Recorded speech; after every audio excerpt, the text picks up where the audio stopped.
Hi, and welcome back to another episode of Outsourcing with Bill. Today we're going to talk about why you should or shouldn't change suppliers. You change suppliers for all sorts of different reasons. Cost, expertise, quality, ease of use, poor history of performance, or a perception of any of those things. But when you look to determine whether or not you should change suppliers, there's a couple of key questions you need to ask yourself and some things that you need to do.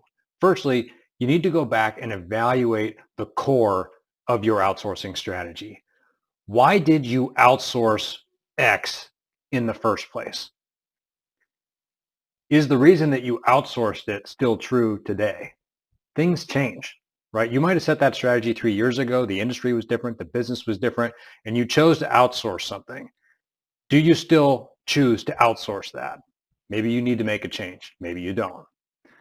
What metrics are you using to track the supplier performance?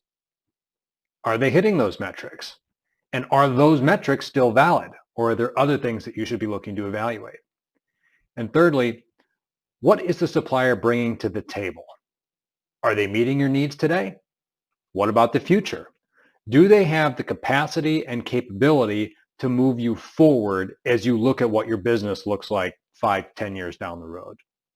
What you need to avoid doing at all costs, do not stay stagnant in your outsourcing strategy. Comfort builds complacency. I've got a screwdriver I've used for a long time, and screwdrivers are great, but occasionally I need a drill. And if I didn't invest in that years ago, I might still be putting stuff together with a screwdriver. So don't assume that what you have is the best of breed. It might work for you, but that doesn't mean that it's optimal. Do not focus only on the existing metrics. Those metrics can be manipulated.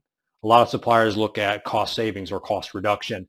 And just like salespeople will push something to the end of the quarter or the very beginning of the next quarter in order to buffer their numbers, suppliers will do the same thing. It's human nature. If they find something big, they might hold it back just to help them get through the next year's cycle because they're not sure what they're going to find. And you also need to be very aware that your perception might be different than that of your suppliers. Do not assume that your perception of their performance and their perception of their performance is the same. To the extent they're not the same, you need to get that cleared up and make sure you're on the same page, but don't make that assumption. You should always be continually evaluating your outsourcing strategy to make sure that it's current and that the suppliers and partners that you have working with you today are the ones that you need to drive your business forward to tomorrow.